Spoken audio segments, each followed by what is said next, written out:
Naging matagumpay ang isinagawang follow-up operation ng mga tauhan ng Pasig City Police Station na nagresulta sa agarang pagkaaresto ng sospek na kinilalang si alias Nonoy, 18 anyos at residente ng Barangay San Isidro, Taytay, Rizal. Agad na i-report ang krimen sa tulong ng isang saksi na tumawag sa 911 upang humingi ng tulong.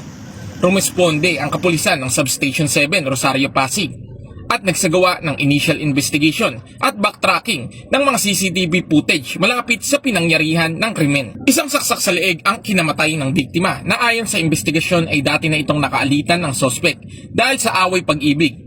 Nais umanong agawing muli ng biktima ang dati nitong kasintahan na kasalukuyang karelasyon ng sospek kaya nagawa niya itong saksakin. Natukoy ang kinaroroonan ng sospek sa tulong na rin ng kasintahan nito. Sa kasalukuyan, nasa kustudiya na ng Pasig PNP ang sospek at ito ay nahaharap sa kasong homicide. Mula dito sa Eastern Police District, ako po ang inyong PNN correspondent, Patrolman Reynan Jade Gravera, alagad ng batas, tagataguyod ng Balitang Pulis.